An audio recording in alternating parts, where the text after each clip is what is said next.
Thank you for listening to the Speaking with Confidence podcast. Give us a review to tell everyone why you love the podcast. You can also download, like, and share the podcast with friends. Be sure to visit formulaforpublicspeaking.com and sign up for the Formula for Public Speaking course. It is a step-by-step system to help you become the confident and powerful speaker you've always wanted to be.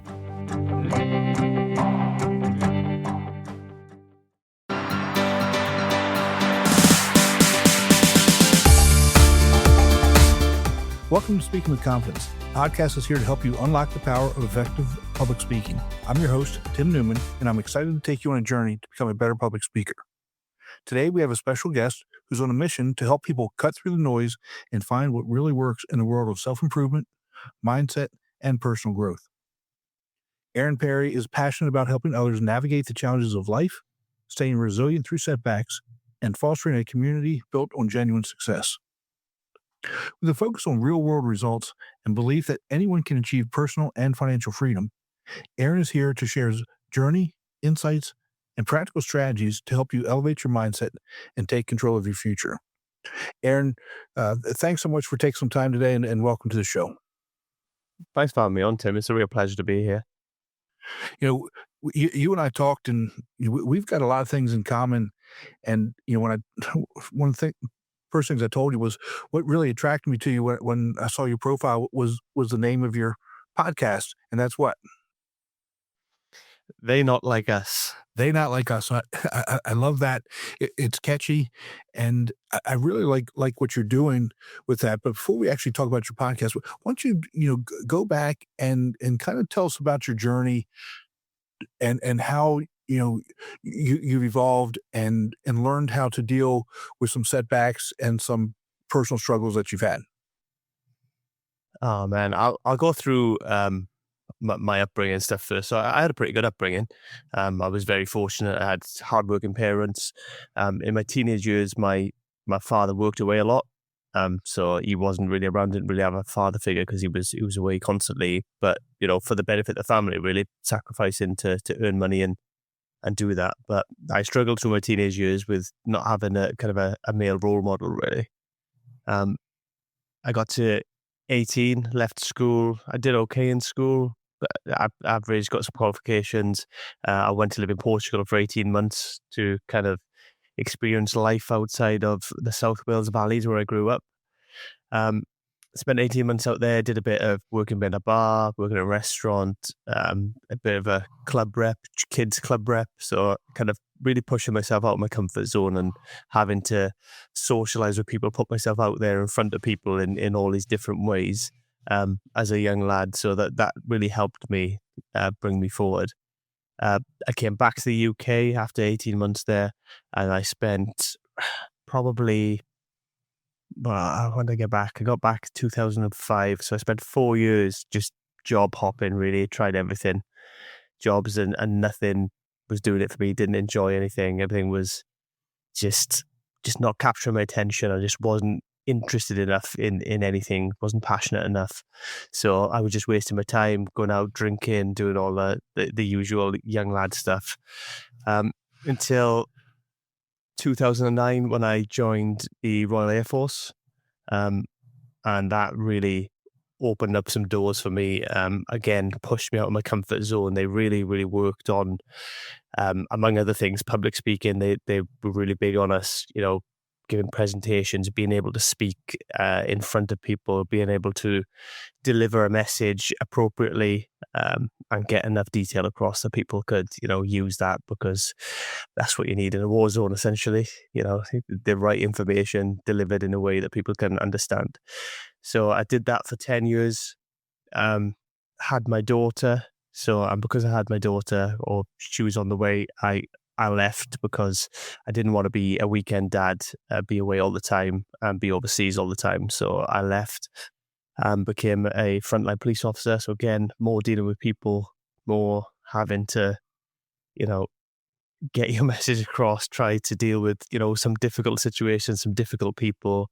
And I worked my way up in that job to be in managing people.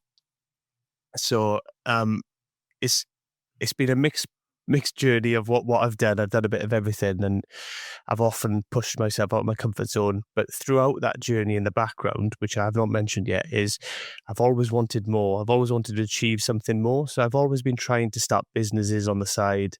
I've tried, you name it, a lot of digital marketing stuff, a lot of the stuff that you can do, whilst you're Hmm. working to try and create, a successful job for myself, or a successful business, I should say. But I've always ended up falling flat on my face. I've gone into it with business partners who have screwed me over, financially, leaving me hang out to dry, which was quite a difficult experience to deal with. I've had, a lot of the stuff just was copying other people, which wasn't good. It wasn't original. It wasn't what I wanted Hmm. to do. I was just copying somebody because somebody else had success doing something. So it wasn't until sort of recently when I've decided, and I kind of found myself as a person, and kind of looked within, stopped worrying about what everybody else is thinking, and started focusing on myself. And then that's when I started this podcast and this community to really help other people who are struggling, who want to achieve more but don't know how, or are following the wrong path because they're trying to like conform with what everybody else is doing or follow what somebody else is doing. And ultimately, I've been there. It's not right for you. Don't copy, and it doesn't get you anywhere. Yeah, and I think that when we look at young professionals today, they are so worried about what other people think, and instead of looking inwards to them and what they want and what's important to them, and how much of that played into, I mean, you mentioned a little bit, but how much did that truly play into your journey, where you would just, really be so worried about what other people were thinking and doing, and making decisions based on that? Oh, it's been a massive, massive part of it. I think, a lot of my life, and, the job hopping and everything else. And a lot of it is because it's drilled into you from a young age, or you get a good job, you get a mortgage, you get a family, you settle down, you work till you're, you know, well, at this rate, it's going to be sort of 80, I imagine, before you can retire. And then, retire, and then you enjoy the last couple of years of your life. And I don't, but it's never sat right with me, that kind of feeling. And Mhm. then you kind of do that to kind of please others because you think that's what you should do. You kind of follow that path. And then even when you try to break out, you kind of still so worried about what everybody else is thinking or what everybody else is doing that you're a bit too afraid to commit to anything fully. So you kind of dip your toe in the water. You don't fully go for anything, and you don't back your own convictions. You're too worried about what other people think. So and that's part of what I did, I think. If you copy somebody else, we do what somebody else is doing. Oh, well, it's worked for them. It might work for me. And then if it doesn't, I can blame them and say, oh, well, it just doesn't work. And there's that kind of stuff. It's that kind of everybody's everybody's afraid of failure, but not because of that, what it means to them. It's because of what other people will think of them. Yes. Yeah. Yeah. Yeah, And and and and it's not when helpful for him.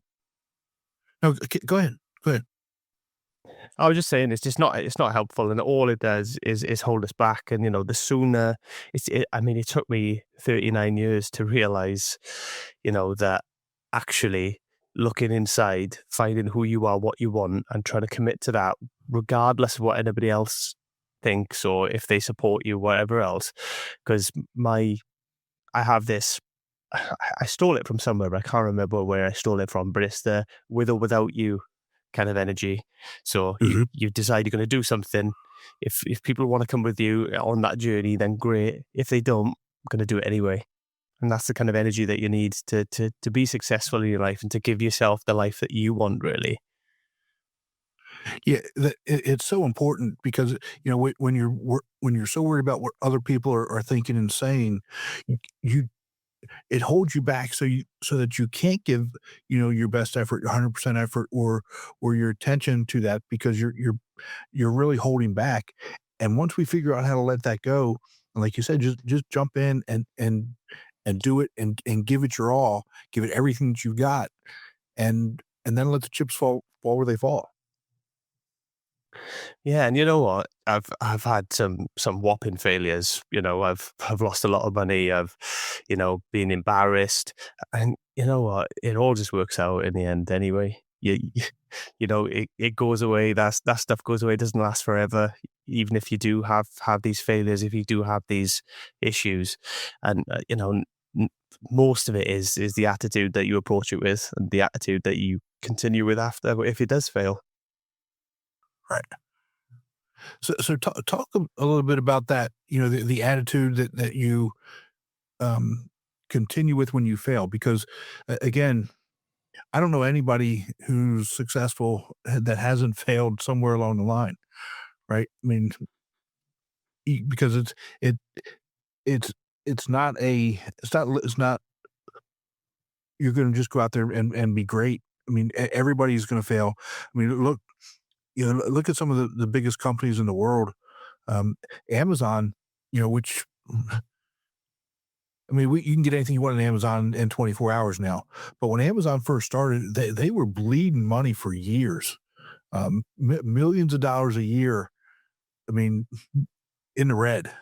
And everybody kept saying, "Well, it's not going to make it. It's not going to make it. It's not going to make it." And I would consider losing millions of dollars a year failing, but Jeff Bezos stuck with it. I mean, and look at what we have now. Yeah, it's some sort of monster now, isn't it? Yes. Yeah. Ultimately, failure is necessary. I think if you don't fail, you'll even if you succeeded in the short term, you'll fail in the long run because you need to be able to accept them failures as well. So you're gonna fail, and then it's how you react and adjust to those failures. Because, if you're starting a business and something's not working, you need to be able to adjust. You need to be able to, change your direction potentially, not completely maybe, or maybe you do need to do it completely depending on Mhm. the situation. It's all bespoke to the situation. However, you need to be able to take on the feedback from the market because ultimately, if you're going to start a business, the market will decide if you're successful or not. So, you have to follow where the market takes you, and you can't really sit there and just go, I'm just going to do this way regardless. You have to either bend to the market, find the market that will be willing to purchase from you, or you're not going to make any money from it. Exactly. To me that's that's business 101. Producing and selling goods and services that people want or need. If you're producing goods and services that they don't want or need, you're not going to be in business long. And again, that goes back to you know when we talk about public speaking, the number one thing that we have to remember, it's our audience. Our audience has to come first, and it's no different selling goods and services. If you're not producing goods and services that they want or need, they're not going to buy it. It's that simple. Yeah, absolutely. And with public speaking, it's the same thing. If people you can't get people interested, so that people are not always going to remember everything that you say, but they'll remember how you make them feel.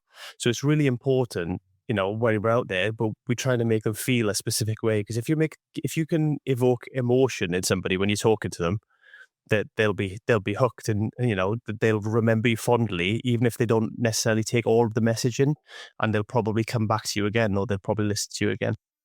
Absolutely, absolutely. One of the first things you talked about was stepping outside your comfort zone. When you moved, and I think this is probably a cultural thing. In Europe, it's so easy to just pick up and move, to another country. Uh, and here in the States, it's you generally don't. We're not moved to another country where we may move to another state. Most people don't really even do that. They may move a little bit, maybe an hour or two away. Um, Very few people will pick up and move hundreds of miles away to another state. Um, so talk about that experience for you, stepping outside your comfort zone, and how that has kind of helped you, throughout your career.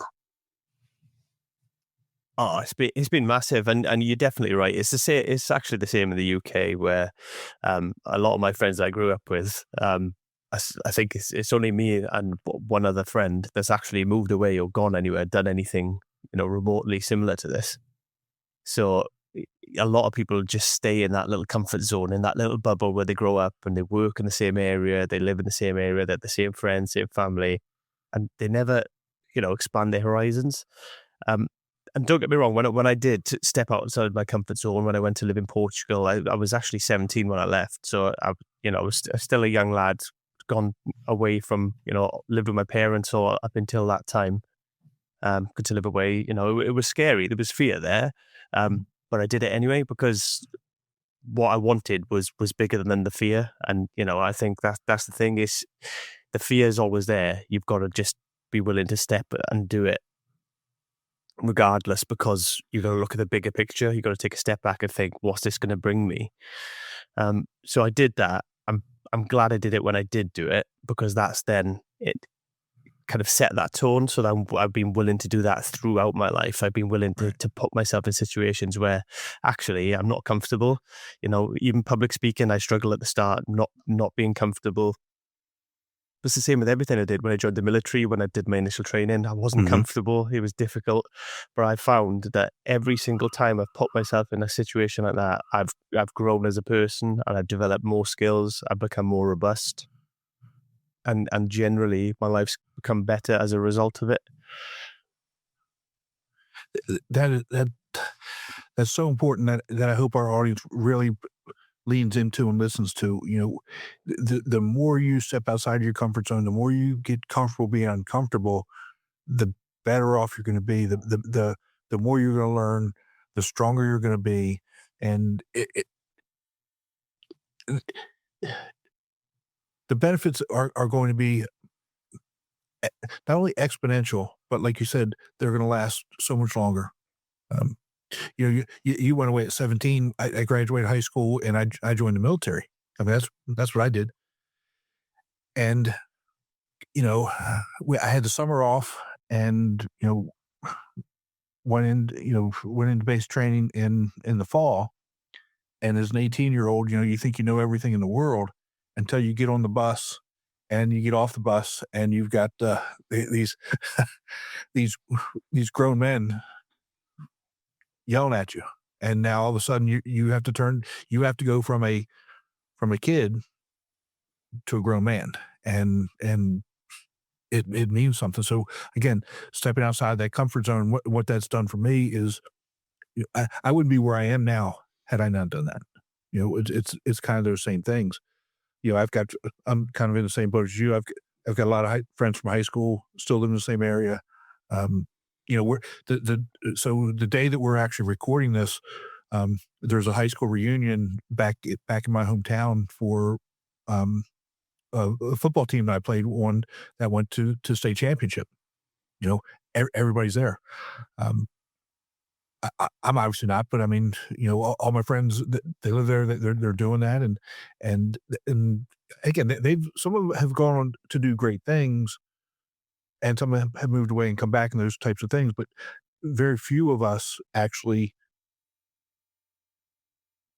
left, and didn't go back.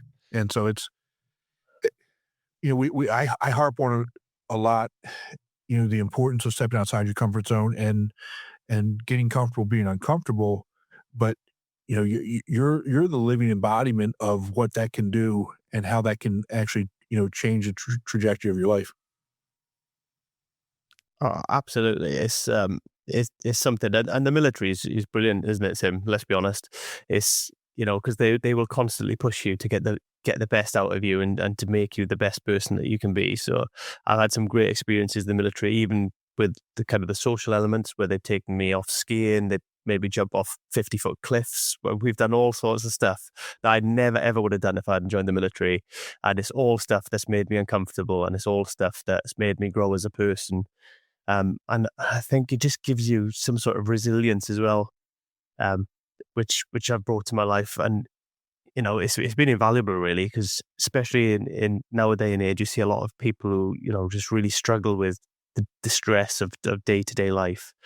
And there's something to be said for that resilience that you can get by being uncomfortable more often and pushing Yeah. yourself to, to grow and to develop. And so how do you handle that because again, you're a sergeant on the police force and you're managing, again, young professionals. How do you manage, that with the younger generation, pushing them to again, get better? Because number one, in your job, number one, it's a high stress job. You're dealing with things that most of us can't even imagine. And, you're responsible for developing and training and protecting these people, but also pushing them to become better because eventually somebody in that in that group that you're in charge of is going to have your job. Oh, absolutely. The way I see it is the more leaders you develop from from your team, because a lot of people, and you see it a lot, and I've seen it a lot in my job, that people get to a leadership position and they want to be, everybody look at me, I'm great, I'm this great person, and they put everybody else down to try and elevate themselves. And I've never understood that. I've never understood the concept or why people would do that. But my opinion and the way I look at it is I try to lift everybody up. And if I've got a team of 10, for instance, and I create 5 leaders in that team that go on to, to get my job or the job above and to succeed up the ranks, then I've done a good job as a leader because I've developed those people. And that's my job. My job is to remove obstacles so they can be really good at their job and to help them to develop and get better. And obviously the emotional support and everything else that comes with, some of the difficulty with the role. Yeah, yeah. And again,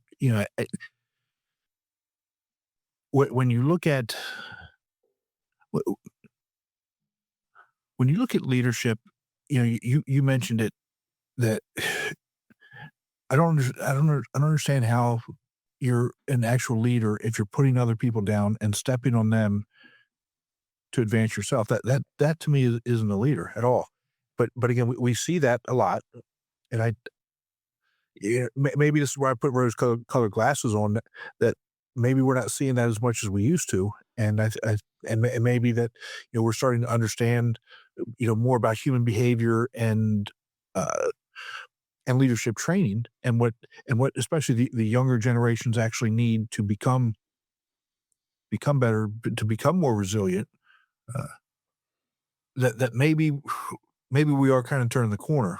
Um, so, what are your thoughts on that? Yeah, maybe, Tim. I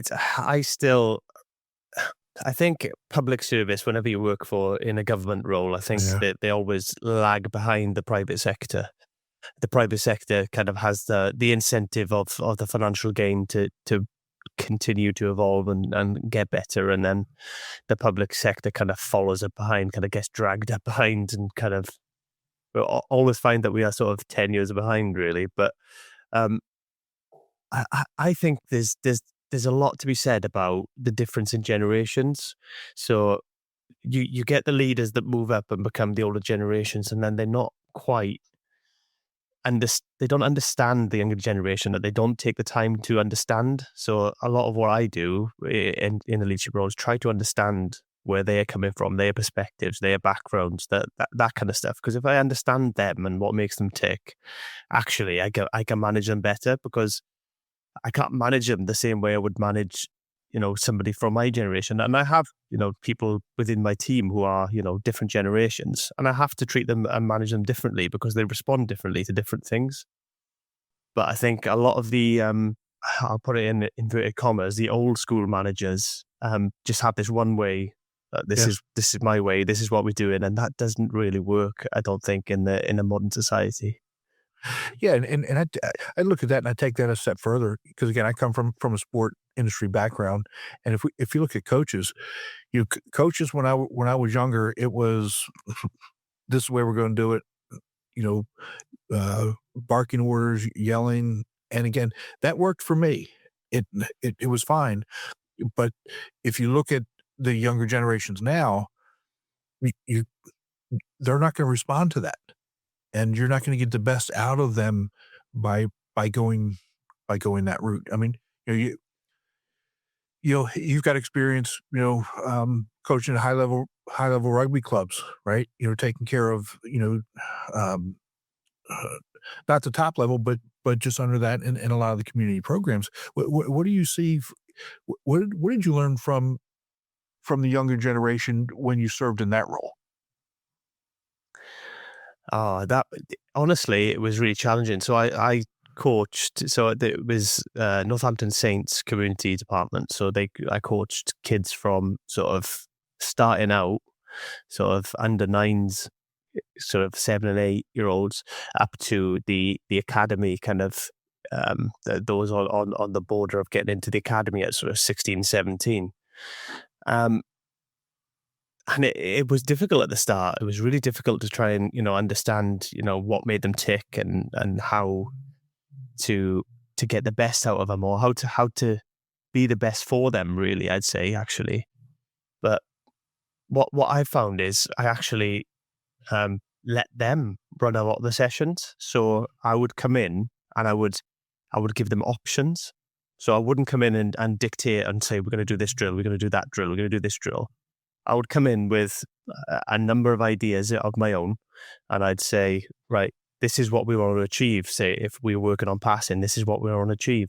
How can we do it? And honestly, half the time they'd come up with some great ideas that I didn't even think of that were even better, and they enjoyed it.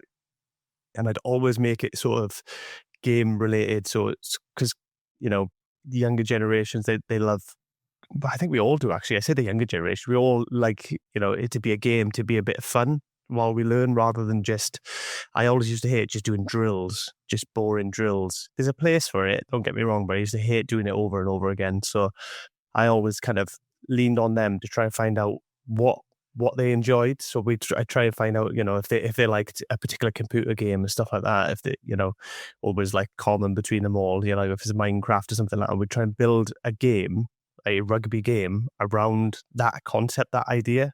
And they used to really buy into stuff like that. So that is kind of that digging deeper and finding out what their interests are, what makes them tick, what brings them joy, what upsets them. And then you try to use that to mold them to learn and to develop towards, the end goal, where, is being, in that instance, is being accomplished rugby players. Right. Yeah, that's a really interesting concept, that, the gamification of skills, um, and skill development.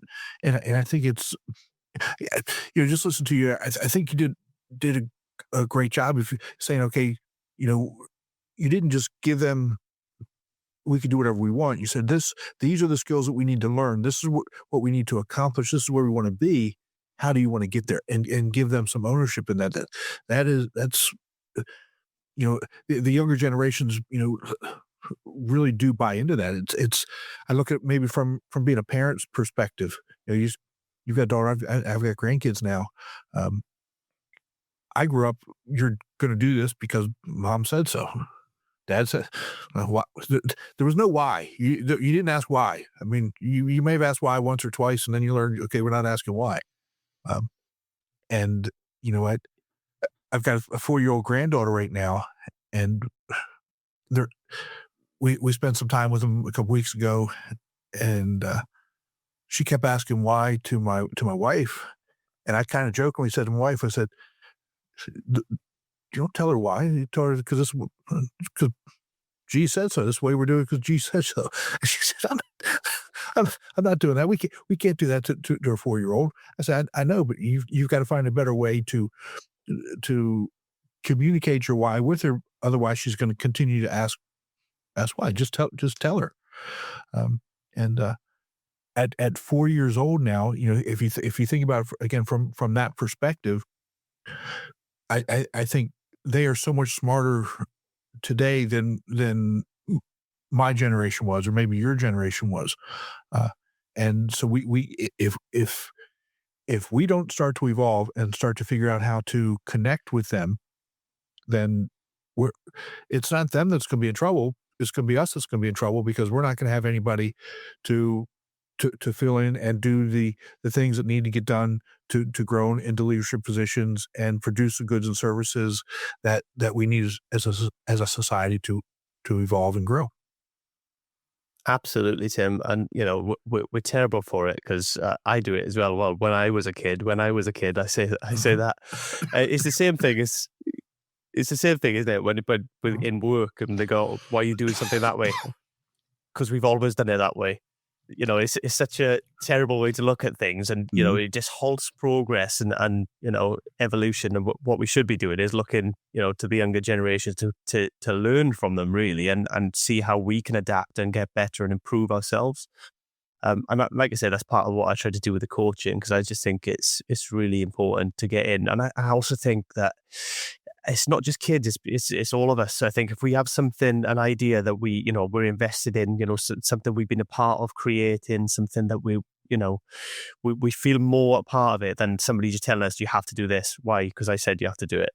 If we're a part of it and we're part of this and we know we got a creative license to kind of change it if it's not going right, because that's another thing we would do if the session wasn't going great, we'd have them in and we'll review it, and we'll review it as a group and go, what's going good, what's going bad, how can we Exactly. change it, how can we make it better, and we would do that.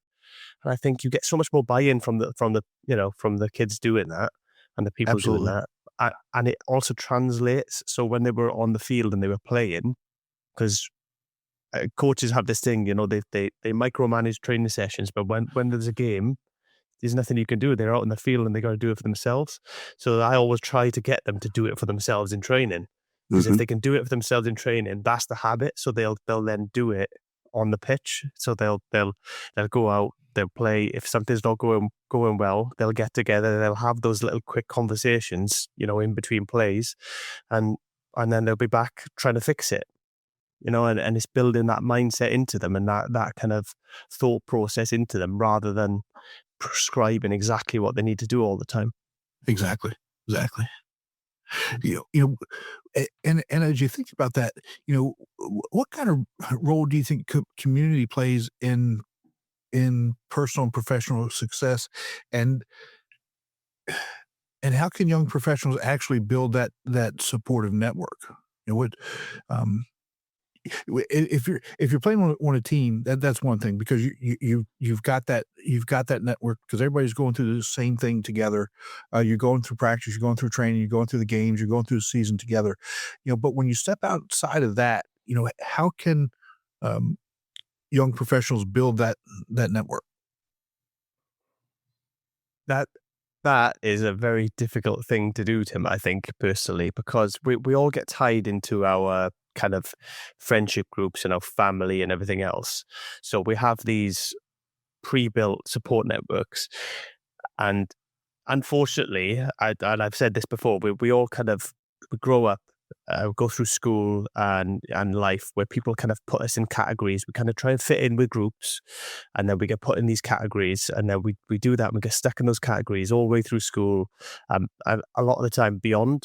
And this is part of why people don't move away as well, I think, is we become kind of categorized. We are this type of person. We work 9 to 5. We do this. We play squash twice a week or something. We're this. That's who we are, and the people around us feel safe with that. And as soon as we start stepping out of that to try and do something else, to go, oh, I'm going to quit my job. I'm going to start a business. I'm going to do this. People start going, well, this isn't safe anymore. We don't know this version of you. So they don't even mean it half the time to be negative, but they can be very negative, because they're afraid that you'll go and fail and they want you to be okay. But partly it's because they have this image of you. They have this safe version of you, a predictable version that fits into their world, and they're okay with that. So I often think that, and it's been my experience, that you have to look outside of your group and you have to go elsewhere. So you have to go, and as part of like what I do on my podcast, I've met some great people doing my podcast, like-minded people. But I think you've got to put yourself out there. You've got to go and look for these people. And it's a minefield out there, because you get caught in a lot of these scams, and like people say, oh yeah, you pay me this amount of money and I'll guarantee you this, that. Yeah, there's so many scams out there, and marketing especially is a minefield. So it's difficult to navigate at the start. But I would suggest looking for kind of free resources. Like anybody who's listening to your podcast, this is a great resource from this free. It's costing them nothing. The other people who are going to be listening to this are going to be like-minded. You can have guests on you that are like-minded that you could potentially follow, and you can kind of build up networks like that, and maybe reach out, maybe have, message people. I'm sure most people will be willing to help, especially, if they've been in that situation themselves. Yeah, I think that last thing you said is so true. But most people are good people and they want to help. They really are. Now timing may not necessarily always work out, and they may say, I'd love to, but I can't. But more than likely, if they say that, they're going to refer you to somebody else who can. Somebody who they know, or maybe has an expertise in a certain area or niche that you're looking at. And to me, it's very difficult for people to say they need help, truly help, right? Okay, you may go into a grocery store and you're asking, where are the peas? Okay, that's not what we're talking about. We're talking about, the life-changing help or things that actually, have deep meaning that you need help with. We don't ask for it. Why is that? Oh, that is a really difficult one. And I think it's the vulnerability, I think it's vulnerable to say, I'm at this point in my life, I'm not happy, because we all want to present this, and I've done it for years, present this mask where, everything's great, life is brilliant, and etc. to the outside world, but internally, you're just not happy, and you want something else. Your life's not going the way you want it to go. You bought cars with loans, which is basically money you don't have, that you're stealing from your future self, and all that kind of stuff, just to make it look like you're doing well. And it's just all that nonsense that, you need to start by being vulnerable. If you're willing to be vulnerable with other people, you will ask for help when you need it, and you will reach out to people, and you will say, if you're at a specific part of your life and you want to get to somewhere else, and you might not know how to get there, but if somebody else has walked that road, they've gone down that path already, then they could help you. It's being vulnerable enough to say first and foremost that I'm not where I want to be. This is where I'm at. I want to get to this place. How do I get there? But I think it's a vulnerability thing. I think people are afraid to be vulnerable because they're afraid that people will take advantage of them, people will hurt them. And it's subconscious a lot of the time. A lot of that's not conscious, Right. not consciously thinking that. I think it's just Right. a human thing that that's the way we are. But from my experience, when you are willing to be vulnerable with people and you are willing to put yourself out there, good things happen. Exactly. It just, and you attract good people. When you're wearing that mask all the time and you're not willing to be vulnerable, you attract them same type of people. But when you're willing to be vulnerable and put yourself out there and be, I'm not saying you're not a good person because you're wearing a mask, but be an open, honest person, then you attract them kind of people into your life. Right. And a lot of times, they're looking for leaders too, right? The people around you are looking for a leader, and if they see you saying, "Okay, I need help," then it's much easier for them to say, "I need help too." Like if if they look up to you and they see you as somebody that they can trust, more likely than not, they're going to feel better about asking for help themselves as well. Absolutely, and I think that's something that I focus on as a leader, and as a parent as well. In front of my kids, if I make a mistake, I'm really quick to own up to the mistake and to point it out if nobody's noticed it, because actually, like I think I told you this story when we spoke the other day, but like I was on my way to work, picked up a coffee from McDonald's on the way, as I normally do in the morning. Went to put it in the cup holder, and literally poured the entire thing out. It just dropped it, and it just filled up my center console of my car with coffee, which was splooshing around. The first thing I did was laugh about it, and then tell everybody as soon as I got to work, and they were laughing at me watching me clean it up. But I think it's important to show that human side, that vulnerability, and I do it with work mistakes as well. If I make a mistake at work, I'm like, oh yeah, that's my bad. I did that. I didn't know what I was doing, and I messed that up. And I think it's important because if you're willing to do it and put yourself out there, the people who work with you or for you will be much more willing to do that as well. And you just have that better culture, better open, honest Absolutely. culture where you can grow together and realize, oh, actually, I'm not very good at this, but you are. Right. Can you help me with that? Well, I'm really good at this. I can help you with that if you're struggling. And it just builds it. That's how teams work, and that's how things get better. And if somebody makes a mistake, you're not going to get all over them, right? That's so important. That psychological safety, that Mhm. that space to make mistakes. Because Right. I mean, if you don't expect people to make mistakes, then you're living in a dreamland. Because Exactly. everybody makes mistakes. We're all human, and for me, it's the intention. If the intention's good, it, making mistakes does not matter. Exactly. Exactly. So let's talk a little bit about your podcast and what you're doing with that. How did that come about, and um, what do you, what types of successes are you seeing with it? So I started a podcast. Actually, I tried to start a podcast in 2018 when I was still wearing my mask. And I tried to do an in-person podcast, which was much more difficult to do. Getting guests, to getting the location, getting the audio right in the location. Oh, it was a nightmare.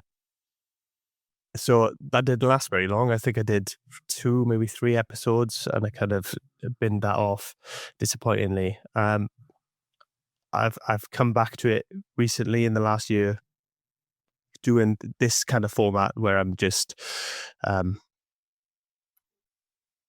using Riverside. Really, I am. So I'm doing a video link. Sorry, um, and that way I can get more guests. I can get more people from all around the world with different experiences and different cultures and different backgrounds, which is really eye opening and really good. And I've managed to get some really inspiring guests.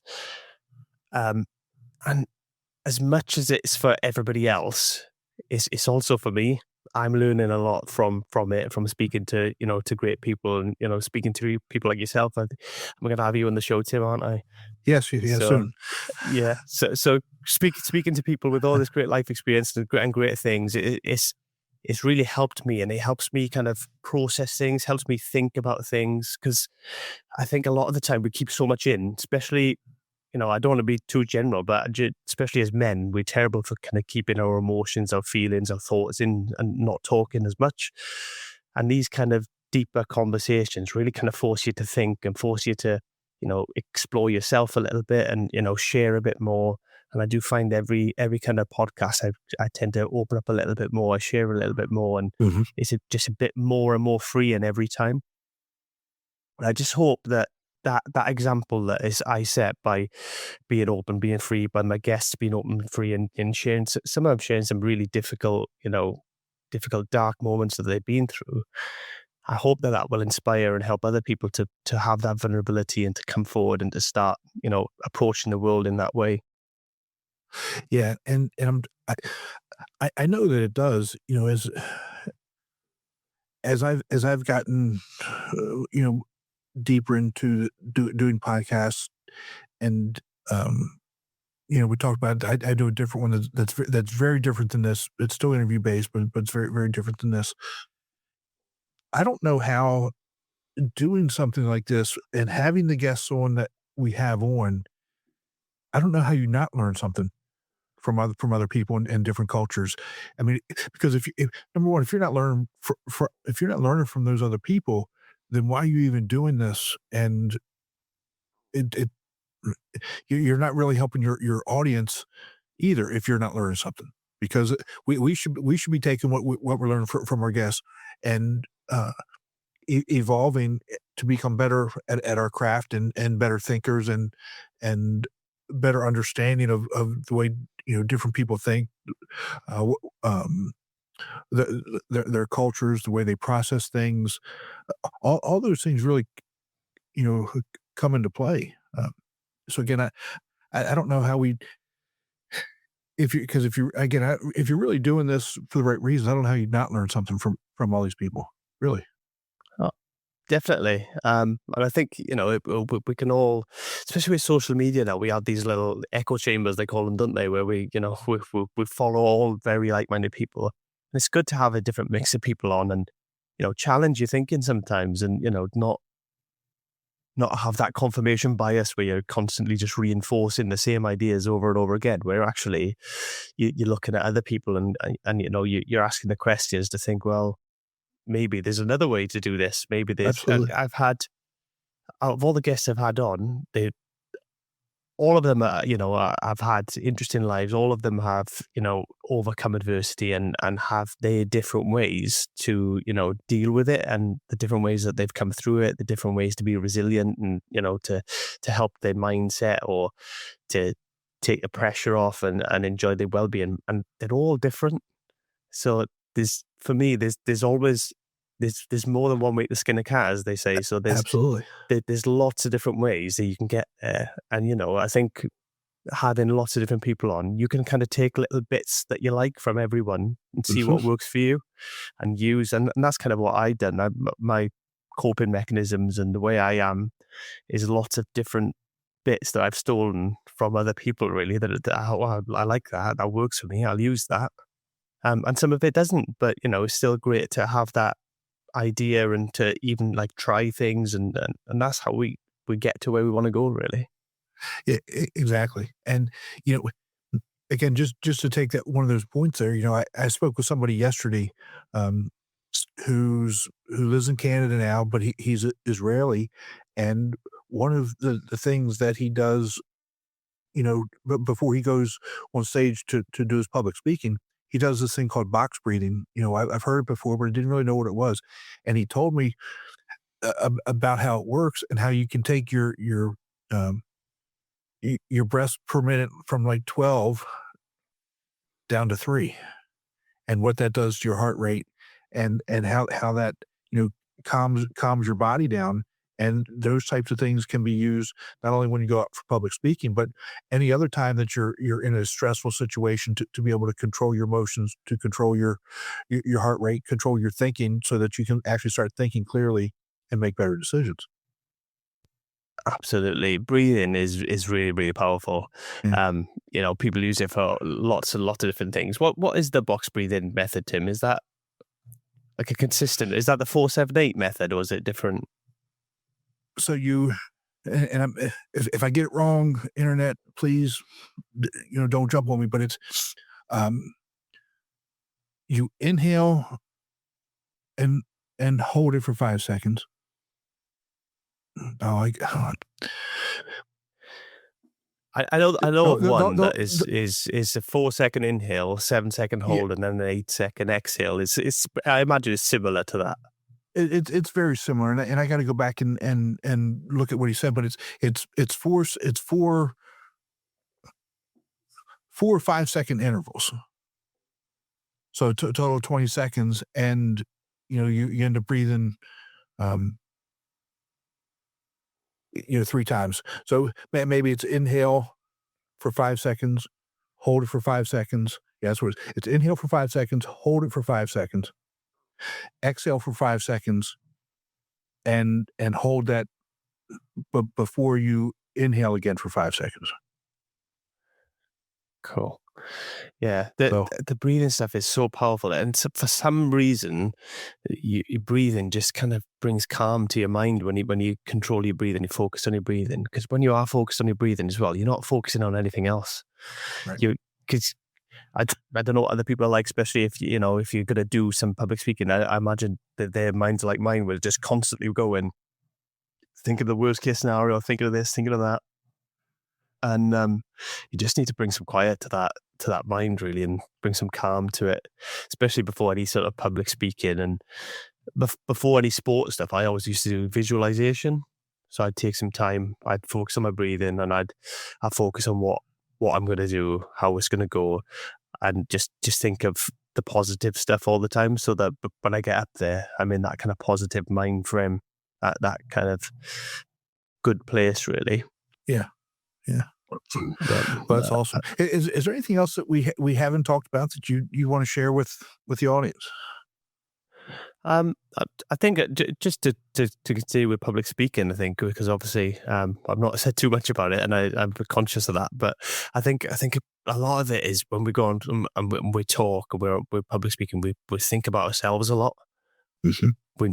We just shift our focus to the audience or to the people out there, and have our focus outward when we're doing that kind of that public speaking. Is I think that just adds to it. That definitely does for me. That adds to my kind of nervousness. I'm thinking, oh, well, I'm doing this or I'm doing that. Focus on other people. If you could shift that focus outward, everything will just be a lot easier for you, because you'll be much less critical. You'll be less worried about what you're doing, and you'll just kind of naturally relax into what you're doing. Yeah, and the reality is what people don't truly understand is they're not thinking about what you're doing anyway, because they have the same thoughts that you do. They're worried about what other people are thinking about them. Yeah, Most of because the time. everybody is the main character in their own life, so everybody's more worried about themselves than everybody else. And I think when we realize that, and we look out and can appreciate that actually they're more concerned with themselves, and that's where it comes down to how you make people feel as well when you're talking. If you can make them feel good about themselves, then actually they'll have really good positive memories, and they'll probably take in a little bit more of what you're saying as well. Exactly. So where can people find you? I know we talked about your podcast, They Not Like Us, but where else can they find you?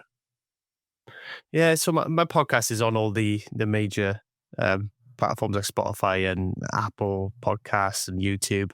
I have a website called theynotlikeus.co.uk, and that has links to all my social media and to the podcast themselves. So that's probably the best place if they want to find me. But yeah, no, I'm on every platform: TikTok, YouTube, everything apart from LinkedIn. Really, I've got LinkedIn, but I just don't use it. There's that TikTok thing again. I know we talked about it, Yeah. and I'm still dragging my feet on it. But I know eventually I'll get there. But I'll put all your links in the show notes, and I'll link to the podcast and those other things. But Aaron, thank you so much for taking some time and talking with us. I really do think that the more people hear that the message that you're giving, that it's okay to be vulnerable. It's okay to have self-doubt, and it's more about how we get over it and to just go about achieving the things that we want to achieve and being great at life. I look at it like this, it came from a show. I don't know if you all had it over in the UK, How I Met My Mother, where Barney would say, whatever, I stop that and I get back to being awesome, right? I stop thinking about that and I get back to being awesome. That's kind of how I operate my life. If I'm sick, I stop being sick and get back to being awesome. And if people can just kind of have that mindset and move forward, I think they'll be so much better off. Absolutely. This is a very different mindset in the UK to the States as well. We're very pessimistic and negative over here, so it's it takes a bit more work. But I think the fear is always there. That whatever you're doing, the fear is always there. The anxiety is always there. It's what we do in spite of that matters. Exactly. All right, my friend, you take care of yourself, and I'll talk to you soon. And by the way, you got to send me a link so we can get this thing scheduled, and I can be on your podcast. They're Not Like Us. Will do. Absolutely. Tim, it's been an absolute pleasure. Thank you so much for having me on the show. All right, bud. Take care. Thanks. Take care. So be sure to visit speakingwithconfidencepodcast.com to join our growing community and register for the Formula for Public Speaking course. Always remember, your voice has the power to change the world. Take care, and we'll talk to you soon.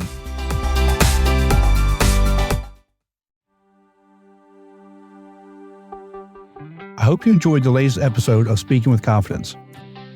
Give us a review to tell everyone why you love the podcast.